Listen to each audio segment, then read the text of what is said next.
नमस्कार, आदाब, सत श्री अकाल मित्रों, स्वागत है एक बार पुनः आप सभी का समाधान कार्यक्रम में। लक्ष्य समाधान का आप सभी जानते हैं, कश्मीर हो या कन्याकुमारी, कच्छ हो या कोहिमा, भारत के किसी भी कोने में आप रहते हो, लेकिन आप समस्याओं से मुक्त होकर एक समाधान युक्त जीवन जिएं, दुखों से मुक्त होकर खुशहाली भरा जीवन जिएं। और हम हमेशा कहते हैं कि ये समाधान एक परिवार है। यदि शरीर के किसी अंग में कोई तकलीफ होती है तो वो तकलीफ केवल उस अंग की नहीं होती बल्कि सारे शरीर की होती है। वैसे ही यदि आपके पास तकलीफ है तो हम सुखमय जीवन कैसे जी सकते हैं। हमारा पूरा भारतवर्ष एक परिवार है और यदि परिवार में कोई भी सदस्य दुखी है तो उसका दुख हमारा दुख है। इसी लक्ष्य को लेकर समाधान कार्यक्रम की शुरुआत हुई है कि आप अपनी समस्याएं, अपनी बातें हम तक पहुंचाएं ताकि हम एक समस्या मुक्त, स्वच्छ, स्वस्थ, एक आनंददायी समाज, एक आनंददायी भारतवर्ष का निर्माण कर सकें।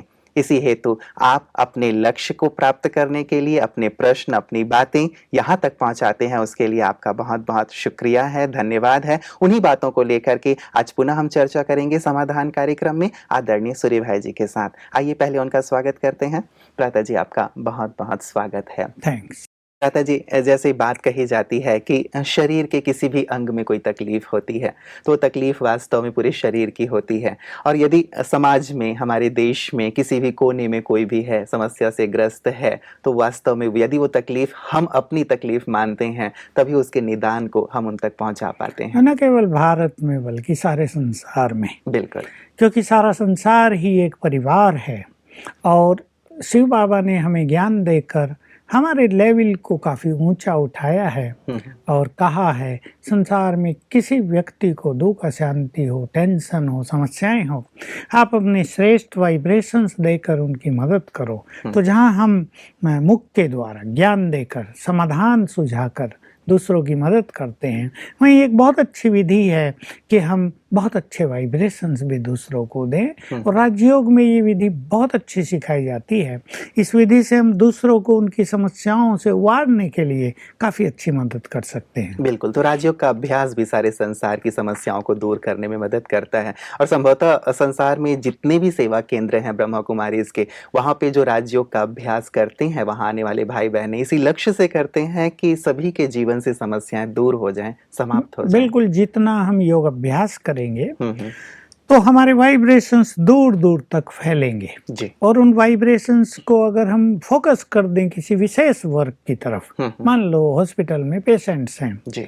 और वो बहुत दुखी हैं और हम उनकी ओर फोकस कर दें उसका, तो ये वाइब्रेशंस उनको जाने लगेंगे और उनको मदद मिलने लगेगी। बिल्कुल, तो भ्राता जी, ये सुंदर अभ्यास ब्रह्मा कुमारी इसके सभी भाई बहनें करते हैं। ये सारे संसार के लिए एक गुप्त मदद है। लोग तो प्रत्यक्ष में मदद करते हैं, किसी को कंबल दे दिया, किसी को धन दे दिया, किसी को अन्न दे दिया, लेकिन मानसिक रूप से जो परेशानी है लोगों के मन में, उसमें मदद करना अपने योग के माध्यम से, सचमुच ये बहुत बड़ा पुण्य और बहुत बड़ी मदद है।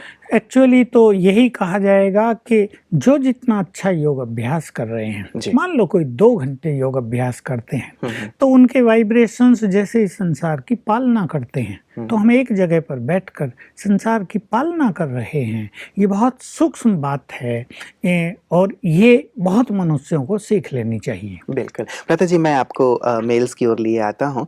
इसमें ये मेल हमारे पास आया है कोलकाता से। नंदिनी जी कहती हैं कि मैं 4 साल से इस ब्रह्मा कुमारी इस परिवार से जुड़ी हुई हूँ और मेरे पति मुझे पूरा सहयोग देते हैं। अभी बिजनेस में कुछ लॉस होने के कारण चुप चुप रहते हैं, परेशान रहते हैं। मैं इस विषय में बात भी करना चाहती हूँ तो मुझसे बात नहीं करते। मेरी 9 साल की बड़ी बेटी पढ़ाई में ध्यान नहीं देती और कई बार बहुत रूड बिहेव करती है। इन सब से घर का वातावरण बहुत बोझिल सा रहने लगा है। क्या करें? हाँ, पहला काम तो इन्हें, नंदिनी को, यही करना पड़ेगा कि घर के वाइब्रेशंस को पावरफुल बनाएं, ताकि भाई भी जब घर में आए, इनका पति, तो वो रिलैक्स फील करे। उसके ऊपर जो लॉस की एक छाया जो उसकी खुशी को नष्ट कर रही है, उससे वो बाहर निकल जाए और उसको ये आभास होने लगे कि ये दिन जल्दी ही पूर्ण हो जाएंगे। जल्द ही ये लॉस का जो पीरियड जी। है प्रॉफिट के पीरियड में बदल जाएगा। बिजनेस में ये सब होता रहता है, कभी हम नीचे हैं कभी ऊपर हैं।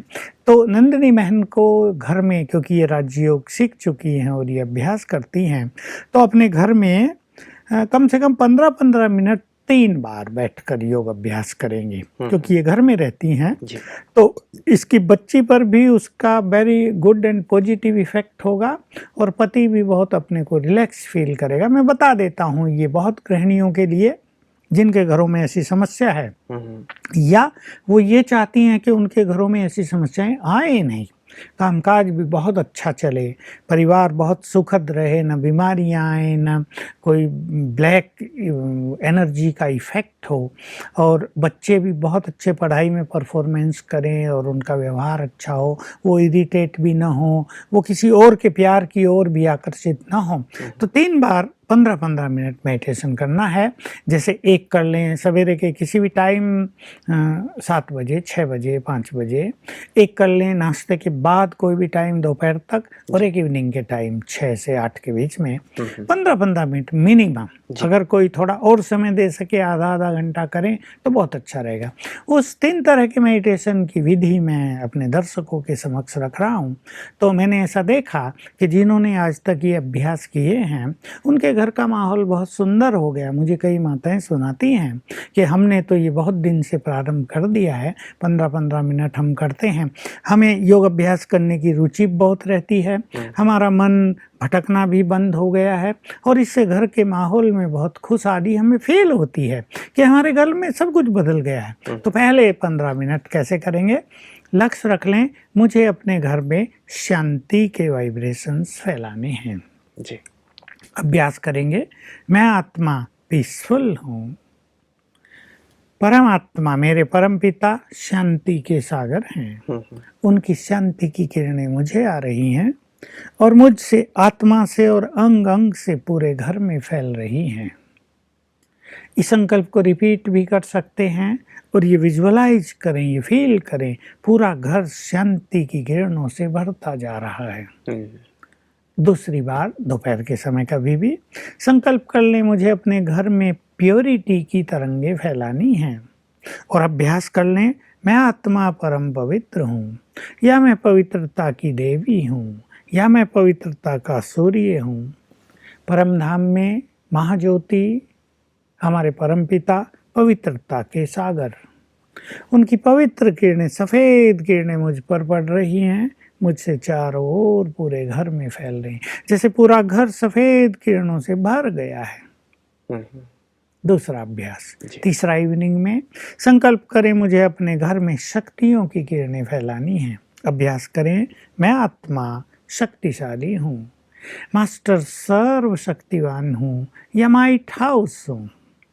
फिर ऊपर शिव बाबा सर्वशक्तिवान, उसकी शक्तियों की लाल किरणें मुझे आ रही हैं, मुझसे पूरे घर में फैल रही हैं, पूरा घर जैसे शक्तियों के वाइब्रेशन से भर गया है। ये 3 बार अभ्यास करेंगे तो निश्चित रूप से चमत्कारिक अनुभव होंगे। बिल्कुल बिल्कुल, ये सुंदर अभ्यास करके नंदिनी बोस जी जो कोलकाता से हैं, निश्चित रूप से अपने घर के बोझिल वातावरण को दूर कर सकती हैं, क्योंकि जब कभी घर में बोझिल वातावरण होता है, उनके लिए भी रहना मुश्किल हो जाता है, और जब दूसरे भी आते हैं तब भी वो आनंद का अनुभव नहीं करते हैं। निश्चित रूप से मन पर इसका बुरा इफेक्ट आता है, खुशी नहीं रहती, और उसको ये सूझता नहीं कि आखिर इससे बाहर कैसे निकले। भ्राता जी, हमारे पास एक फोन कॉल आया था जिसमें राजनांदगांव से सुदर्शन साहू जी ने प्रश्न किया था कि 84 लाख योनियां होती हैं, ऐसा हम सुनते आ रहे हैं, लेकिन आप ब्रह्मा कुमारी इस 84 जन्म की ही बात करते हैं, क्या मनुष्य अन्य योनियों में जन्म नहीं लेता? ये सुदर्शन साहू जी हैं राजनांदगांव से। बड़ा अच्छा प्रश्न है, और इसकी क्लियर अंडरस्टैंडिंग हमारे पास होनी भी चाहिए। बहुत सारी बातें हम इसमें कह सकते हैं। देखिए, ये शब्द था लख 84 जी। लख संस्कृत शब्द है और इसका अर्थ है देखना, यानी अपने 84 जन्मों को देखो, उन्हें जानो। बाद में मनुष्यों ने मनुष्य को पाप कर्म से बचाने के लिए ये एक सिद्धांत प्रचलित कर दिया कि अगर तुम पाप कर्म करोगे तो तुम्हें 84 लाख योनियों में भटकना पड़ेगा, तब तुम कहीं जाकर मनुष्य बनोगे, सारे पाप कर्म भोग कर, ताकि वो डर जाएं। लेकिन इससे कोई डरा नहीं, पाप बढ़ता गया निरंतर।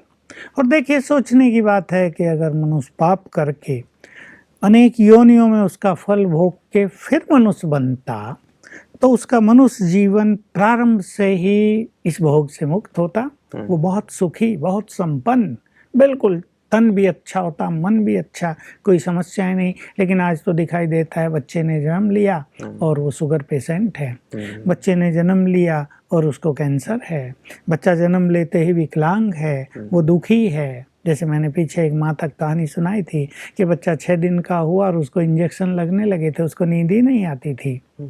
तो कितनी बुरी चीज होती है। तो हम ये प्रैक्टिकल मतलब ये जो बात कही गई थी कि मनुष्य 84 लाख योनियों में इसलिए जाता है ताकि वो अपने पाप कर्मों को भोग करके वापस मनुष्य योनि में आए। यानी मनुष्य योनि भोग योनि नहीं है। हाँ, भोग योनि वो हैं, मनुष्य ये सुख योनि है। लेकिन ये ऐसा दिख तो नहीं रहा प्रैक्टिकल में। हम देख रहे हैं कि सब जगह दुख मनुष्य को ज्यादा है। अभी गाय से पूछो उसको दुख है क्या, कुत्ते से पूछो वो दुखी है क्या, हमारे यहाँ चारों ओर बंदर हैं उछल कूद करते रहते हैं, वो दुखी हैं क्या, उनको कहीं इंजेक्शन लग रहे हैं क्या, उनको कहीं हाई ब्लड प्रेशर है क्या, नहीं है। भोग योनि तो मनुष्य योनि है। तो एक चीज तो ये स्पष्ट करती है। दूसरी बात एक और है कि देखिए, अगर मनुष्य पाप करके अन्य योनियों में चला जाता तो आज के परिवेश में आप देखो पाप ज्यादा हो रहा है। इसका मतलब है अगला जन्म सबका पशु योनियों में हो जाएगा। तो मनुष्यों की जनसंख्या तो घट जानी चाहिए थी, तो बढ़ती चली जा रही है, दिनों दिन तेजी से बढ़ती आ रही। पिछले 50 साल के आंकड़े देखो, 3 गुनी जनसंख्या हो गई है। पशुओं की संख्या बल्कि कम हो गई है, बैल दिखाई नहीं देते। उनकी सुरक्षा के लिए सरकार को बहुत सारी योजनाएं बनानी पड़ रही हैं। शेर लोप होते जा रहे हैं, चीते नहीं बच रहे हैं, बहुत सारे हिरण दिखाई नहीं देते हैं कहीं, ईगल्स खत्म होती जा रही हैं, मधुमक्खियां खत्म होती जा रही। तो प्रैक्टिकल ये चीज नहीं है। दूसरी एक इंपॉर्टेंट चीज जो मैं कहना चाहूंगा, ये शरीर और आत्मा का ऐसे संबंध है जैसे बीज और पेड़ या पौधा। एक तरह का बीज हम बोएंगे, उस तरह का पौधा निकलेगा। देखिए, जो किसान हैं वो जानते हैं, चने का बीज डाल दिया तो उसका पौधा अलग तरह का, उसकी लंबाई चौड़ाई अलग, उसका शेप बिल्कुल अलग। गेहूं का बीज डाल दिया वो लंबा चलेगा, ऊपर बाल निकलेगी। जामुन का पेड़ बो दिया, उसके पत्ते अलग होंगे, उसकी रूपरेखा अलग होगी। आम के पेड़ की अलग, नीम के पेड़ की अलग। तो जैसा बीज वैसा वृक्ष। तो ये मनुष्य की आत्मा, ये शरीर वृक्ष है और मनुष्य की आत्मा से वो क्रिएट होता है। गर्भ में शरीर का निर्माण कैसे होता है? केवल माँ बाप के जिन से नहीं, आत्मा की स्थिति से। अगर एक मनुष्य की आत्मा मान लो गाय के गर्भ में चली जाए तो मनुष्य की आत्मा के जो संस्कार हैं, जो वाइब्रेशंस है, वो गाय के बच्चे की वृद्धि नहीं कर पाएंगे। ये बड़ी सूक्ष्म गति है, इसको हम विस्तार तो अभी नहीं करेंगे, पर रहस्य यही है कि मनुष्य आत्मा से मनुष्य के शरीर का ही निर्माण और विकास होगा, अन्यों का नहीं। इसको ऐसे समझ सकते हैं भ्राता जी, जैसा बीज वैसा फल, हाँ वैसा वृक्ष जी। तो एक ये बात है। दूसरी एक बहुत गुह्य चीज, जो फिलोसोफर्स हैं और जो आचार्य हैं, जो इस बात पर चिंतन कर सकते हैं, केवल वो ये ना कहें कि शास्त्रों में लिखा इसलिए ये सत्य है, तुम ब्रह्मा कुमारियाँ क्या नए नए सिद्धांत निकाल कर ले आए, ये नहीं। इस बात पे चिंतन करें, क्योंकि ये बात स्वयं भगवान ने कही है, ये हमने थोड़ा ही कही। हमें क्या पता था? हम भी तो वही मानते थे जो संसार मानता आ रहा है। इसलिए जो कुछ लिखा है वो ऋषियों ने क्यों लिखा था, उसमें बाद में क्या हेर फेर हो गया, ये भी जानने योग्य है। कोई भी चीज़ जब से हजारों साल पहले लिखी गई थी, तब प्रिंटिंग प्रेस नहीं थी, तब कागज नहीं थे, लोग हाथ से लिखते थे। और अनेक विदेशी आक्रमणकारियों ने हमारी बड़ी बड़ी लाइब्रेरियाँ जला दी थी। नालंदा विश्वविद्यालय, तक्षशिला विश्वविद्यालय की बड़ी बड़ी लाइब्रेरियों को उन्होंने नष्ट कर दिया, क्योंकि वो भारत की संस्कृति को, उसके सत्य साहित्य को नष्ट करना चाहते थे। दोबारा लोगों ने लिखी, तीसरी बार लिखी तो वो कागज होता था, सड़ गल गया, फिर लोग याद कर लेते थे, फिर पंडितों ने लिखी, इसलिए उसमें कुछ मिक्सचरिटी, कुछ परिवर्तन होते आए हैं। ये सभी बुद्धिमान लोगों को स्वीकार करना ही होगा। तो मैं उन लोगों के लिए कह रहा हूँ जो बहुत अच्छे चिंतक हैं और जो इन चीज़ों के विशेषज्ञ हैं। देखिए, मनुष्य जब देह छोड़ता है, उसकी अंतिम स्थिति जो होती है, उसके अंतिम विचार, उसकी अंतिम इच्छाएं, भावनाएं, उसके अनुसार उसको पुनर्जन्म मिलता है। कोई भी मनुष्य जब वो मर रहा है उसके मन में किसी जानवर की याद नहीं होगी, उसके मन में कोई जानवर बनने की फीलिंग्स नहीं होगी, उसके अंदर वो संस्कार ही नहीं है, क्योंकि अंतमति सुगति, जैसा अंतिम फीलिंग है, जैसे अंतिम विचार हैं, जैसे अंतिम भावनाएं, वैसा ही पुनर्जन्म हो रहा है। इस सिद्धांत से भी, ये सत्य सिद्धांत है, ये एक डीप फिलोसॉफी है, इससे बिल्कुल सिद्ध है कोई मनुष्य आत्मा पशु योनियों में जाएगी नहीं, क्योंकि किसी की इच्छा ही नहीं है, कोई ऐसा चाहता ही नहीं है, और मनुष्य की जो अंतिम इच्छा नहीं है उसके अनुसार कुछ काम होगा नहीं। और ये तो बड़ा शुभ समाचार ही है भ्राता जी कि मनुष्य पशु योनियों में नहीं जाता है। इसे जान करके तो लोगों को बहुत खुश होना चाहिए। मैं तो सोचते थे पता नहीं कुत्ता ना बन जाए, गधा ना बन जाए, बिल्ली ना बन जाए। बिल्कुल, मुझे आपकी बात सुन के याद आ गया एक बार एक सीन, मैं क्लासेज में क्वेश्चन लोग पूछते हैं, मैं आंसर दिया करता हूँ, तो एक बहुत बड़ी वकीलों की सभा थी, 500-600 वकील बैठे थे और 20 तो मैजिस्ट्रेट थे और कुछ जजेज भी थे। डिस्कस हो रहा था और मैं क्वेश्चंस का आंसर 1-1 मिनट में देता हूँ, क्योंकि क्वेश्चंस 50 होते हैं और घंटे में हमें पूरा करना होता है।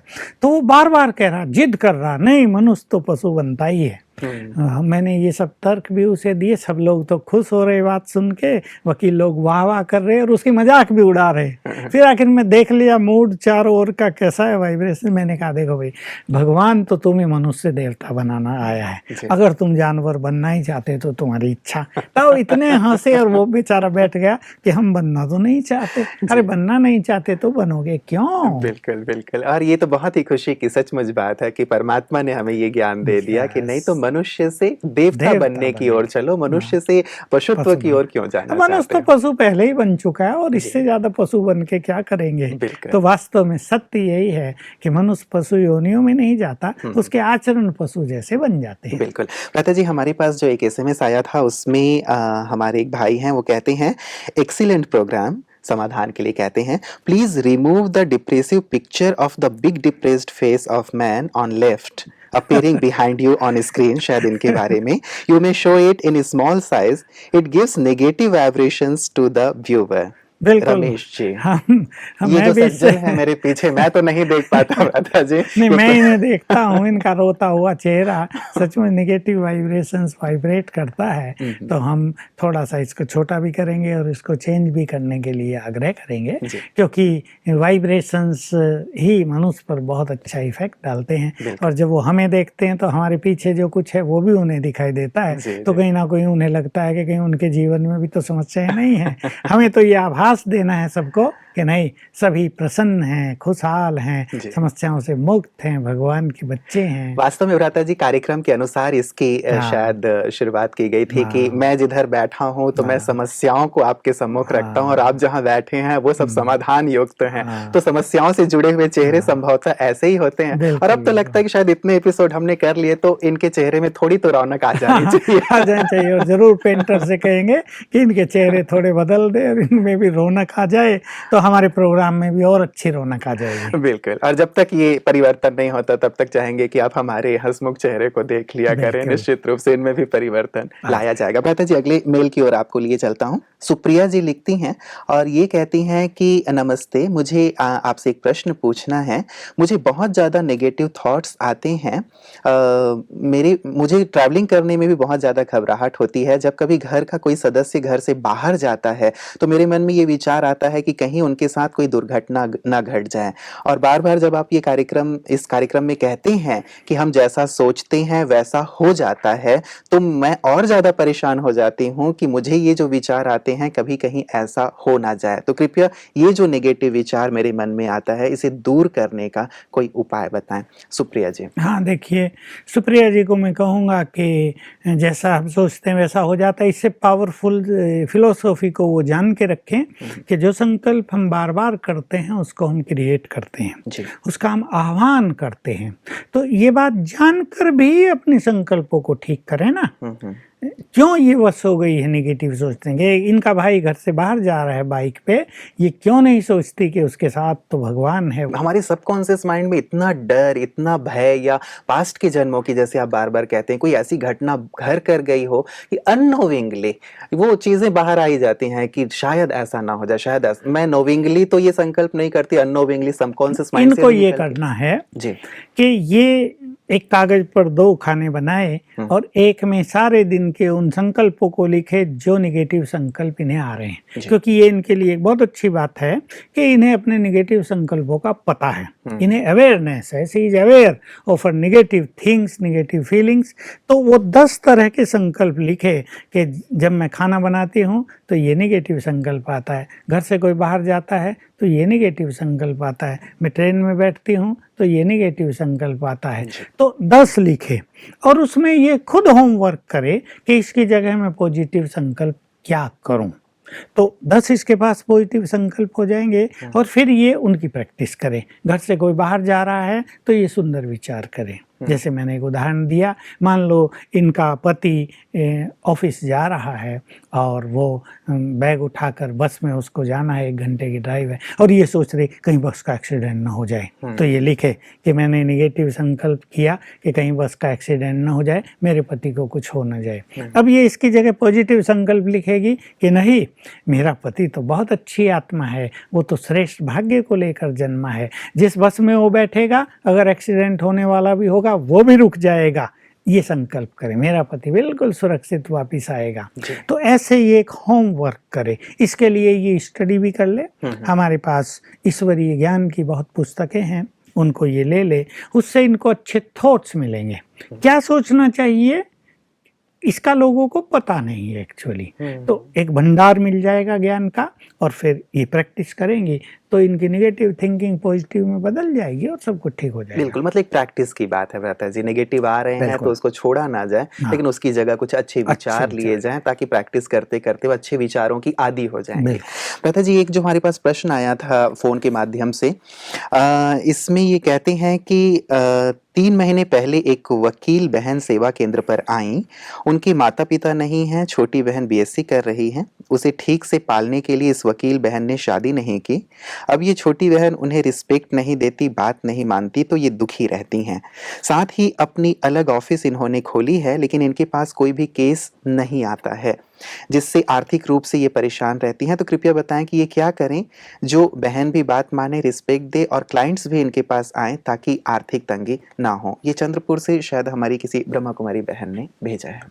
देखिए, इनकी सिचुएशन तो बिल्कुल एक यथार्थ चीज़ है कि अपनी छोटी बहन के लिए इन्होंने बहुत बड़ा त्याग कर दिया, शादी भी नहीं की, और एक ये प्रोफेशन में लग गई वकालत के।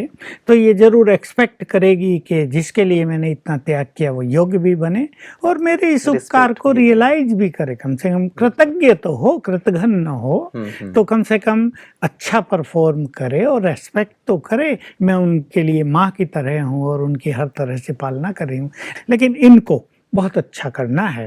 देखिए, एक तो ये बहुत ज़रूरी है इनके पास क्लाइंट्स आएँ ताकि इनको इनकम आर्थिक हो, परेशानी ना हो और ये बहुत अच्छा कर पाएँ। इसके लिए इन्हें कुछ अच्छे थॉट्स करने हैं। एक तो जो मैं सिखाता हूँ, सदैव सवेरे उठकर 10 मिनट ये अच्छा चिंतन करेंगी और उस चिंतन को ये इस तरह रूप दें, मैं इस संसार में बहुत भाग्यवान हूँ, I am most fortunate in the world, मैं तो भगवान की संतान हूँ, उससे मुझे सफलता का वरदान प्राप्त हुआ है। ये रोज ऐसा करें कि बाबा के सामने लाएं अपने को और फील करें बाबा मस्तक पर तिलक लगा रहा है और वरदान दे रहा है, बच्ची सफलता तुम्हारा जन्मसिद्ध अधिकार है। ये इस वरदान को स्वीकार कर लें और जब ये अपने कर्म क्षेत्र पर उतरें, इस वरदान के साथ अपने ऑफिस में बैठें कि आज मेरे पास कई क्लाइंट्स आएंगे, तो सवेरे उठ के ये अपने अंदर ये संकल्प भरेंगी, मैं बहुत भाग्यवान हूँ, मैं बहुत सुखी हूँ, मैं बहुत धनवान हूँ, सफलता तो मेरा जन्मसिद्ध अधिकार है। अपने स्वमान को बढ़ाएं तो सम्मान इन्हें मिलता चलेगा। छोटी बहन के लिए जो इनके मन में एक्सपेक्टेशंस हैं वो तो ठीक हैं, परंतु थोड़ी देर के लिए ये अपनी एक्सपेक्टेशंस को समाप्त कर दें, निष्काम हो जाएं कि बड़ी होने के नाते मेरा ये परम कर्तव्य है कि मैं अपनी छोटी बहन की पालना करूं, उन्हें सस्टेन करूं, उनकी हर तरह से मदद करूं, उन्हें कोई कमी ना होने दूं, ये मेरा कर्तव्य है। उसका कर्तव्य वो कितना करती है इसको थोड़ा सा भूल जाएं। तो इससे इनको जो निगेटिव फीलिंग्स होती है, क्योंकि इनको बहुत संकल्प चलते होंगे, इससे निगेटिव एनर्जी इनके चारों ओर फैलती है और इसका इफेक्ट इनके प्रोफेशन पर पड़ता है। तो ये जब ऑफिस में बैठें तो बहुत अच्छा अभ्यास करें, मैं एक महान आत्मा हूँ, सर्वशक्तिवान की छत्र छाया मेरे ऊपर है और सफलता मेरा जन्म सिद्ध अधिकार है। ये प्रैक्टिस रोज करेंगे तो निश्चित रूप से इनका कार्य क्षेत्र भी बढ़ेगा, इनको सफलता मिलेगी और इनकी छोटी बहन के एटीट्यूड भी इनके लिए बदल जाएंगे। बिल्कुल, हम कामना करते हैं कि जल्दी ही इनकी सारी परिस्थितियां, चाहे वो आर्थिक हैं, पारिवारिक हैं, दूर हों। भ्राता जी, आज की तमाम चर्चाओं के लिए आपका बहुत बहुत धन्यवाद। मित्रों, जीवन है तो परिस्थितियां, परेशानियां, चाहे वो पारिवारिक हो, सामाजिक हो या व्यक्तिगत हो, आती ही रहती हैं। लेकिन जैसे भ्राता जी ने आज कहा, हम अपने विचारों में परिवर्तन लाएं। यदि विचारों में परिवर्तन ले आया जाए और साथ ही कुछ सुंदर आध्यात्मिक अभ्यास कर लिए जाएं, तो अनेकों के ऐसे अनुभव हैं कि जीवन से समस्याएं रफू चक्कर हो जाती हैं, 9-2-11 हो जाती हैं। हम यही चाहते हैं कि आपके जीवन से भी समस्याएं 9-2-11 हो जाएं, आपका जीवन समाधान से युक्त हो जाए। हमारी ढेर सारी शुभकामनाएं कि आपका जीवन खुशहाली से, शांति से और साथ ही शक्ति से संपन्न हो जाए। इन्हीं शुभकामनाओं के साथ आज के लिए दीजिए इजाजत। नमस्कार।